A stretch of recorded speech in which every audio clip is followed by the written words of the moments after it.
खबरों का रुख करेंगे फटाफट अंदाज में। प्रधानमंत्री मोदी आज कानपुर दौरे पर हैं। उनके आगमन को लेकर सुरक्षा व्यवस्था के पुख्ता इंतजाम किए गए हैं। पीएम ने मेट्रो ट्रेन की सफर कर इस सौगात को कानपुर वासियों को दी है।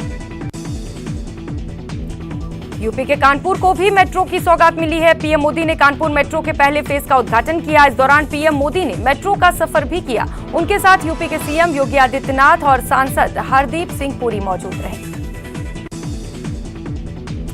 इससे पहले पीएम नरेंद्र मोदी ने आज आईआईटी कानपुर के दीक्षांत समारोह में हिस्सा लिया। इस दौरान उन्होंने कहा कि इस प्रसिद्ध संस्थान के पास होने वाले छात्रों के ज्ञान और विशेषज्ञता से पूरी दुनिया को फायदा होगा।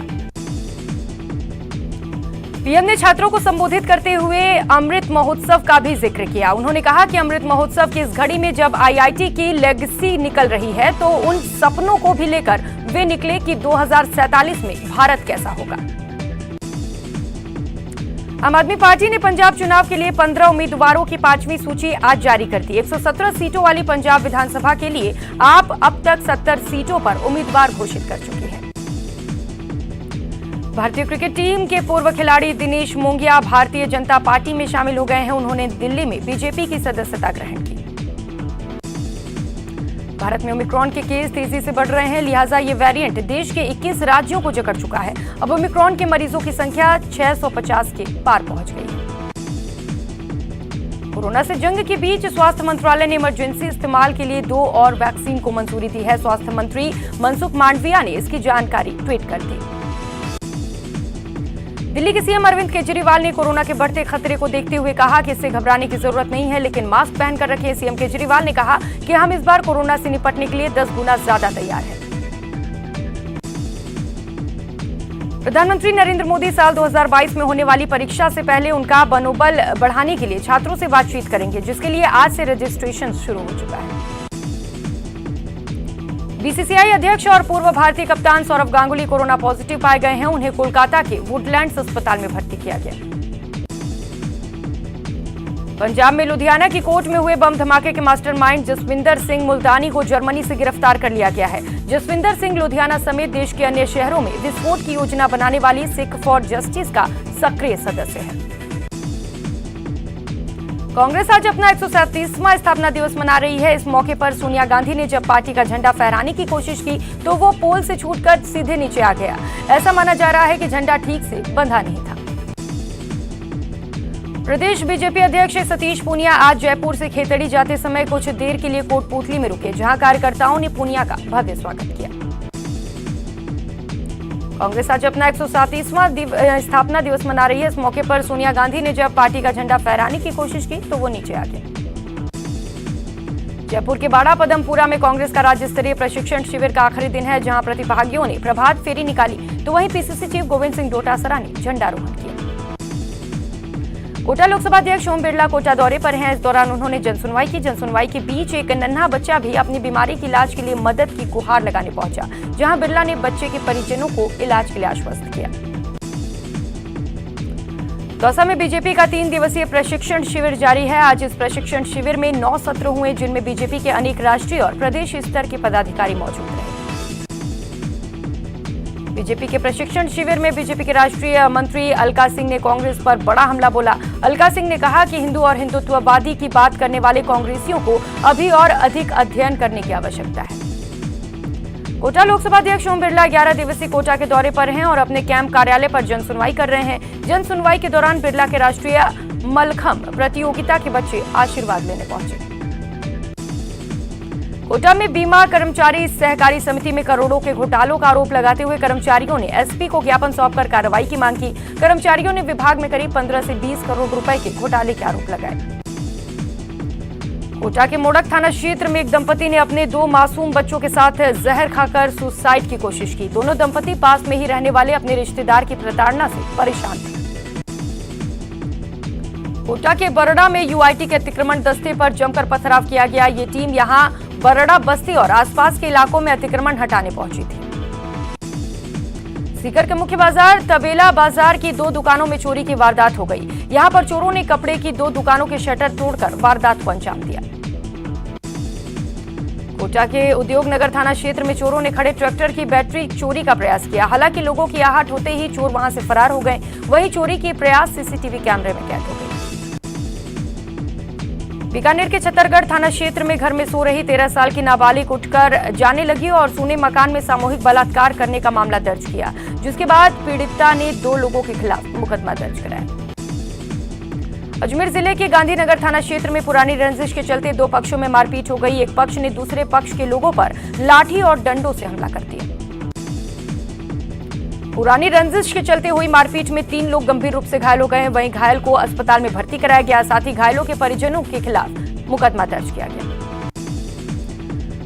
पाली में क्राइम ब्रांच और पुलिस ने संयुक्त कार्रवाई करते हुए एक अवैध शराब से भरा ट्रॉला जब्त किया, जिसमें आलू की बोरियों के नीचे 355 पेटी अंग्रेजी शराब मिली। जालौर जिले के सांचौर के पास मीठी बेरी गांव में नर्मदा मुख्य नहर में एक ट्रेलर पुल से नीचे गिर गया। घटना की सूचना मिलते ही पुलिस मौके पर पहुंची। राजसमंद जिले में हाईवे पर गाय को बचाने के चक्कर में एक निजी बस अनियंत्रित होकर पलट गई। हादसे में बस में सवार एक महिला गंभीर रूप से घायल हो गई। कोटपुतली के शाहपुरा में हाईवे पर आगे चल रहे ट्रेलर में पीछे से एक कैंटर जा घुसा। हादसे में कैंटर के खलासी की मौत हो गई, जबकि चालक घायल हो गया। ट्रेलर में टकराने से कैंटर के आगे का हिस्सा बुरी तरह से क्षतिग्रस्त हो गया। सूचना पर पुलिस मौके पर पहुंची और घायलों को अस्पताल में भर्ती कराया। उदयपुर के गोवर्धन विलास थाना इलाके में चलती कार में आग लग गई, जिससे इलाके में हड़कंप मच गया। वहीं आग लगने से कार जलकर खाक हो गई।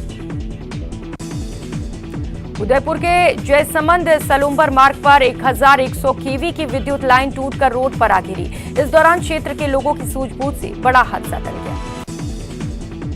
कोविड महामारी संक्रमण के कारण भले ही केंद्रीय वित्त मंत्रालय ने आयकर रिटर्न जमा करने की अंतिम तिथि में 31 दिसंबर तक बढ़ा दिया हो, लेकिन केंद्रीय वित्त विभाग के नए सॉफ्टवेयर की समस्या के कारण करदाताओं के लिए रिटर्न जमा करना मुश्किल हो रहा है।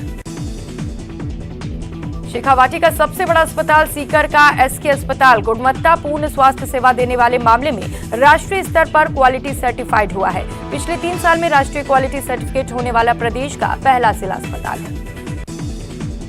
चित्तौड़गढ़ 5 करोड़ की लागत खर्च कर 3D तकनीक में बनाए गए लाइट एंड साउंड शो को लेकर प्रशासन के आश्वासन के बाद फिलहाल विवाद थम गया। सवाईमाधोपुर के रणथंभौर नेशनल पार्क में सोमवार शाम को जोन नंबर पर बाघिन सुल्ताना ने बड़ी ही चतुराई से पर्यटन वाहनों के बीच से निकलकर अचानक से कुत्ते को अपना शिकार बना डाला। रणथंभौर नेशनल पार्क में बाघिन के शिकार से घूमने आए सैलानी इस घटना से सहम गए, लेकिन पर्यटकों ने इस नजारे को अपने कैमरे में कैद कर लिया। वक्त तो चला एक छोटे से ब्रेक का, लौटेंगे फौरन।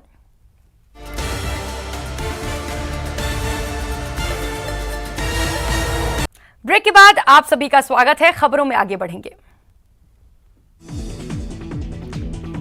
अलवर जिले के सिलीसेड़ झील पर छुट्टियां मनाने और नए साल को सेलिब्रेट करने के दौरान सैलानियों की खासी भीड़ नजर आई। करीब 1500 पर्यटक सिलीसेड़ पहुंचे और यहां सैर सपाटे के साथ बोटिंग का आनंद उठाया। अलवर जिले में पर्यटकों ने सिलीसेड़ के खूबसूरत नजारे को अपने कैमरे में कैद कर लिया। वहीं दिल्ली हरियाणा के लोग इस बार बड़ी संख्या में छुट्टियां मनाने अलवर आ रहे हैं। टोंक जिले में करीब 3.5 महीने बाद कोरोना की री एंट्री हुई है। जिले में एक ही परिवार के 3 लोगों में कोरोना संक्रमण की पुष्टि हुई है, जिसके बाद एक बार फिर से जिला प्रशासन और चिकित्सा महकमा अलर्ट मोड पर है। टोंक जिले के देवली एसडीएम कार्यालय परिसर में एनडीआरएफ की टीम ने भूकंप आपदा पर किए जाने वाले बचाव कार्यों के अभ्यास का प्रदर्शन किया। इसके अलावा घर में मौजूद सामानों के जरिए डूबने से लोगों को बचाने की भी जानकारी दी। भरतपुर में आज ग्राम विकास अधिकारी के दूसरे चरण में परीक्षा हो रही है। भरतपुर में 57 केंद्रों पर बनाए गए हैं, जिन पर 16,176 परीक्षार्थी परीक्षा दे रहे हैं। वहीं प्रत्येक परीक्षा सेंटर पर सुरक्षा के कड़े इंतजाम किए गए हैं। टोंक में वीडियो परीक्षा के दौरान टोंक रोडवेज बस स्टेशन पर इंदिरा रसोई में अभ्यर्थियों के लिए फ्री भोजन की व्यवस्था की गई, जिसका अभ्यर्थी गुणगान करते नजर आए। टोंक में वीडियो प्री परीक्षा में ड्रेस कोड को लेकर परीक्षार्थियों को बड़ी दिक्कतों का सामना करना पड़ रहा है। परीक्षा देने के दौरान परीक्षार्थियों को तेज सर्दी में परीक्षा के दौरान स्वेटर और जैकेट अलाउड नहीं किया गया है, जिससे परीक्षार्थी ठंड से परेशान हैं। भरतपुर में आज वीडियो के दूसरे चरण में परीक्षा हो रही है। भरतपुर में 57 परीक्षा केंद्र बनाए गए हैं। राजसमंद जिले में ग्राम विकास अधिकारी की परीक्षा दे रहे अभ्यर्थियों की मौसम भी परीक्षा ले रहा है। परीक्षा में नकल रोकने के लिए आयोग ने जूते और चेन वाली ऊनी वस्त्रों पर पाबंदी लगाई है। कोटा के एमबीएस अस्पताल में इलाज के दौरान मरीज के साथ अस्पताल में आए लोगों ने डॉक्टर के साथ बदसलूकी की। बाद में अस्पताल में देर रात जमकर हंगामा हुआ, जिसके बाद नाराज रेसिडेंट डॉक्टरों ने कार्य बहिष्कार कर दिया। प्रतापगढ़ में लगातार बढ़ रहे कोरोना केस के चलते अब प्रशासन और पुलिस ने सख्ती बरतना शुरू कर दिया। इसी कड़ी में एसपी डॉक्टर अमृता दोहन के निर्देशन में जिले के थाना क्षेत्रों की पुलिस ने रात में भी थाना क्षेत्र में नाकाबंदी शुरू कर दी। प्रतापगढ़ में कोरोना को लेकर हुई सख्ती के चलते पुलिस देर रात तक बाहर घूमने वालों को और बिना मास्क नहीं चलने वालों को चेतावनी देती नजर आई। कोरोना संक्रमण की संभावित तीसरी लहर को रोकने के लिए 15 से 18 आयु वर्ग के युवाओं का टीकाकरण किया जाएगा। राजसमंद जिला स्तर पर इसके लिए तैयारियां शुरू कर दी गई हैं। जालौर जिले के सांचौर के प्रतापपुरा गांव में अजीबोगरीब मामला देखने को मिला, जब चिकित्सा विभाग की टीम पिछले 1 महीने से लगातार टीकाकरण करने के लिए चक्कर लगा रही है, लेकिन जैसे ही ये टीम पहुंचती है तो लोग घर छोड़कर भाग जाते हैं। बच्चों के वैक्सीनेशन और बुजुर्गों की बूस्टर डोज को लेकर चिकित्सा मंत्री परसादी लाल मीणा ने कहा कि प्रदेश में 10 तारीख से बच्चों का वैक्सीनेशन और बुजुर्गों को बूस्टर डोज लगना शुरू हो जाएगा। चौमू नगर पालिका की ओर से कस्बे के खेल मैदान में प्रशासन शहरों संग अभियान के तहत मेगा कैंप का आयोजन किया गया। इस मेगा कैंप में सभी 22 विभागों के अधिकारी और कर्मचारियों ने हिस्सा लेकर लोगों की जन समस्याओं का निस्तारण किया। 5 महीने से अटके वेतन की मांग को लेकर आज टोंक जिले के मालपुरा ब्लॉक के कोविड स्वास्थ्य सहायकों ने सीएचसी पर प्रदर्शन किया और अपनी मांगों को लेकर ज्ञापन सौंपा। भारतीय प्रशासनिक सेवा के 30 प्रशिक्षु आईएएस का दल सरहदी बाड़मेर दौरे पर है। आज 3 आईएएस 30 बाड़मेर जिला मुख्यालय पर चल रहे अमृता हाट बाजार का अवलोकन कर राजस्थान की संस्कृति के बारे में जानकारी जुटाई। बाड़मेर में बारिश के बाद आज सीजन का पहला घना कोहरा देखने को मिला। कोहरा छाने की वजह से वाहन चालकों को परेशानियों का सामना करना पड़ा। पोखरण में पिछले कई दिनों से सर्द हवाओं से ठिठुरन बढ़ने से लोग कपकपाती वाली सर्दी से सामना कर रहे हैं। अचानक बदलते मौसम की वजह से लोग परेशान हैं। राजसमंद जिले में एक बार फिर मौसम का मिजाज बदल गया है। बारिश का दौर अभी से जारी है। मौसम विभाग के अनुसार अभी तक 20 mm की बारिश दर्ज की जा चुकी है। प्रदेश के अलग अलग हिस्सों में मावठ के चलते मौसम खुशनुमा हो चुका है। घने कोहरे के चलते जिले के भीनमाल के शेमकरी माताजी मंदिर में सवेरे से ही श्रद्धालुओं की कतार लगी है। डूंगरपुर जिले के शास्त्री मार्ग पर स्थित एक कपड़े की दुकान में कपड़े खरीदने पहुंची 3 शातिर महिलाओं ने कपड़ों की चोरी कर ली। महिलाओं की चोरी की वारदात सीसीटीवी कैमरे में कैद हो गई। चूरू के एक शराबी ने राजकीय भर्ती अस्पताल को कचरा ट्रॉली को चोरी कर लिया। पुलिस ने चांदनी चौक निवासी शराबी युवक को हिरासत में लिया है। करौली के टोडा भीम उपखंड क्षेत्र में ग्राम करीरी में जमीनी विवाद को लेकर 2 पक्षों में झगड़ा हो गया, जिसमें एक बुजुर्ग की मौत हो गई। चूरू के सरदार शहर में स्थानीय लोगों ने 2 संदिग्ध लोगों को पकड़ पुलिस के हवाले कर दिया। पुलिस दोनों को राउंड अप कर लिए।